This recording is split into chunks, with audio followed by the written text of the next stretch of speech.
The fated match for Execration, ang laban, napipigil or magpapatuloy sa kanilang playoffs lives for MPL. Welcome back to The Understand. My name is Midnight and ating i-breakdown kung paano ba nanalo ang Execration on game number 1 against LPE. Tignan muna natin ang post-game stats na hatid sa atin ng Smart. Now, there are lots of key factors here for the game ng Execration. At the same time, for LPE din. Again, tignan muna natin yung ating post-game stats na hatid sa atin ng Smart.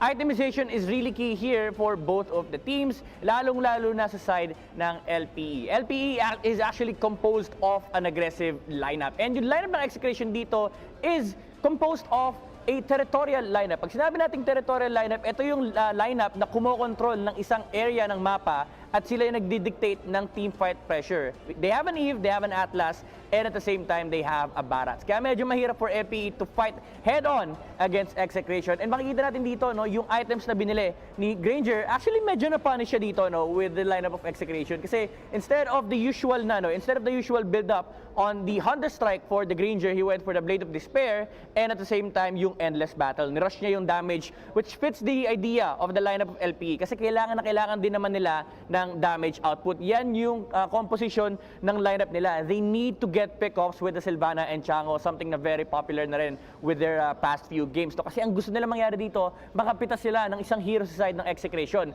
Pero pagdating ng late game, the presence of the Atlas and the Barats, plus the box of the Eve, mapapahirapan talaga yung buhay ng LPE pagdating sa mga team fight. So overall, Execration sila nagdi-dictate dito pagdating sa mid-game and pati na rin sa late game. Dito natin makikita yan sa ating post-game highlights na hatid sa atin ng Smart. Again, early game, kailangan ng LPE makakuha ng maraming kills. But Execration, they were actually the ones who are putting the aggressive plays on the map against LPE. Jake the Dog did not survive Eto Max gank on the bottom lane. So immediately, yung momentum nag-shift kagad towards Execration. And the rotation is actually better than side ng Execration. They have a lot of mobile heroes in the form of the Hayabusa and the Farsa. Pagdating sa pag-control ng objectives, they are really king with the Atlas and the Barats. Pero sa early game kasi, medyo may damage na yung LPE. Kaya kayang-kaya nila labanan kahit sino sa heroes ng Execration. Again, this is because of the presence of the Chango and the Sylvana. But the box is still a huge problem for LPE. Once na kompleto ang Execration and ready sila lumaban, dun sila nahihirapan. Pero kapag hindi, ito yung mangyayari. LPE will find continuous punishments against Execration. So in theory, kapag skirmishes lang, lamang ng LPE kasi ang dami nilang pick-off capabilities, nandyan din yung damage, and at the same time, meron silang long-range burst with the Death Sonata and the Meteor Shower. So kapag hindi ready yung Execration sa 5v5, malulugi sila. And look at Bimo here, no? Yung lapu-lapu post 5 ng LPE. Even though siya yung nagkakaroon ng items and si Sylvana yung nakamask dito, the presence of lapu-lapu in these fights allows LPE to press on against Execration. Pero iba na ang storya kapag full 5v5 collision, kapag ready yung Atlas, kapag ready yung Barats. Kasi again, sila yung nagdi-dictate ng box sa mapa. Sila yung kumokontrol kung saan kayo pwede lumaban. And at the same time, LPE yung gustong tumakbo from the Barats and the Atlas. Kapag umamba na si Chakno with a perfect match, takbuhan lahat ng heroes ng LPE. So that is the story of the game here for Execration. If they are the deciding team fight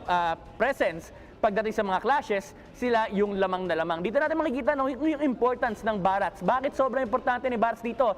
It sustains a lot of damage on the side of LPE and at the same time allows for the setup with the real-world manipulation, the perfect match into the Fatal Links, and at the same time, yung Farsa ult. So kapag LPE, sila yung nagre-react sa clash na ginagawa ng Execration, lugi sila kasi yung initiation advantage nasa side ng Execration. Yan yung kinagandahan ng composition ng lineup ng Execration. And alam naman natin, ito talaga yung signature nila. This is the flavor of Chakno and the gang, kaya nahihirapan yung LPE. And pagdating sa final base push, nakita natin, rinse and repeat lang, uulitin lang ng Execration to. Frontline natin si Barats, real world manipulation, Farsa ult, and KLBJ will just find a target to burst down on the backline. And again, dahil nga wala masyadong tankiness yung Granger natin, KLBJ was always able to find an opportunity sa likod ng LPE. Kaya naman, ang MVP ng ating game, hatid sa atin ng Smart, it will be the King, KLBJ on the Hayabusa. KDA of 10, 1 and 4. Napakagandang idea from the side of Execration. Kita nila na, okay,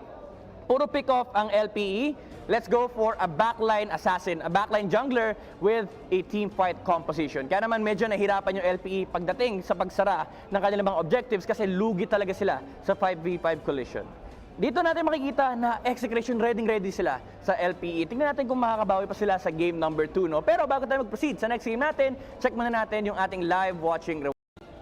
With that victory, Execration secures their playoff spot on the back of LPE's very own Grok pick on Chakdu. Welcome back to the Analyst Stand. My name is Midnight and ating breakdown kung paano ba ginamit ng Execration yung Grok nila to secure win against LPE. Pero bago lahat, tignan muna natin ang post-game stats brought to us by Smart. Bakit sobrang halaga ng Grok pick ng Execration? Alam natin na for the longest time, LPE ang ginagawa nila is ginagamit nila yung Grok to insult the enemy jungler, no? Kumbaga, pupuntahan lang ni Grok yung jungler, guguluhin mag-farm, and habang nakakapag-farm yung kanya mga kampe. That is what Execration did in this game. Si Chakno yung naging irritation ng LPE as to why they weren't able to make any moves on the map. Kasi nga, yung Cho ay nakaharangan lang ni Grok. And at the same time, kapag may kayang ipoke yung Grok, hindi siya nag-hesitate to do so. Even invading the opposite jungle kahit wala siyang kampe, just to snatch away the enemy greens, no? Yun lang yung ginagawa ni Chakno in this game.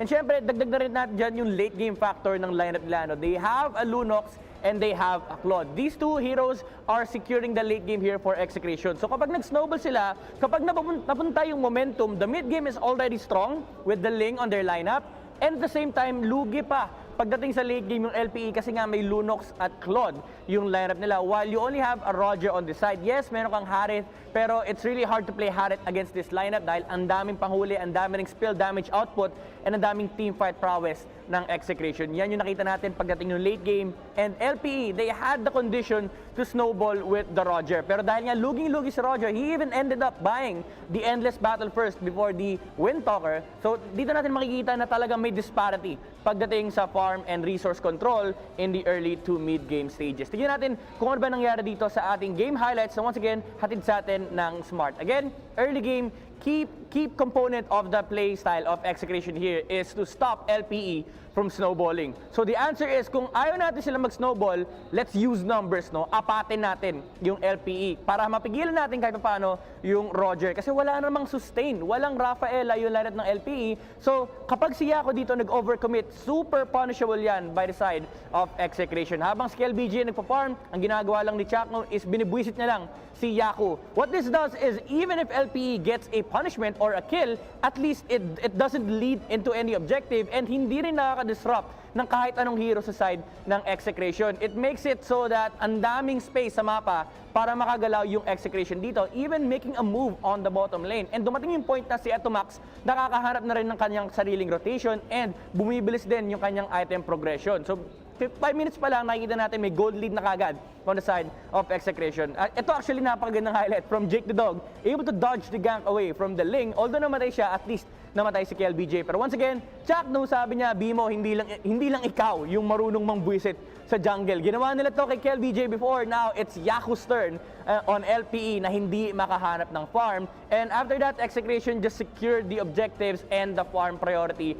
on the Claude. Actually, kanina may magandang naging trade, no? While LPE was trying to take the turtle, si Kelra nagnanakaw ng purple buff. Ganun kalupit yung Execration pagdating sa panggugulang, panlalamang. Every single play na ginagawa nila, there's a reason behind it. Kahit si Chakno dito, yes, namatay siya, LPE was able to find a kill. Tignan nyo yung mapa, laging nakokontrol ng Execration yan. And it gives a lot of resources to their team para pagdating na late game, napakalaki na ng gold disparity. 11 minutes in, there's a 9,000 gold lead on the side of Execration. And knowing nakaka-buff lang ni Ling, napakasakit ng hero na to, ang laki na niyang problema, meron ka pang Lunox and Claude problem. So yan, yung mga problems na kinaharap ng LPE, and pagdating ng late game, their lineup is not able to stop the momentum of Execration. And that is the result of the game on the back of this guy's performance. The MVP of the game brought to us by Smart, Chaknu on the Grok. Again, proving na hindi mo kailangan ng kills para maging MVP. KDA of 019. Ang ginawa lang naman ni Chaknu dito is literal, buinisit niya yung LPE. Bawal kayong mag-farm na hindi ko kayo guguluhin. And Yaku, hindi siya talaga nakaharap ng free space para makagalaw sa mapa. That is Execration's playstyle na talagang mahirap counterin, lalo na pag nakukuha nila yung kanilang mga comfort picks, lalong-lalo na yung mga heroes ni Chaknu. And at the end of the day, they're able to secure a 2-0 sweep against LPE. Napakainit, no? Pagdating sa ating playoffs, dahil again, sabi nga ng mga cases natin, pasok na po ang Execration sa playoffs. Bago tayo mag-proceed sa ating next series, check muna natin yung ating live watching reward.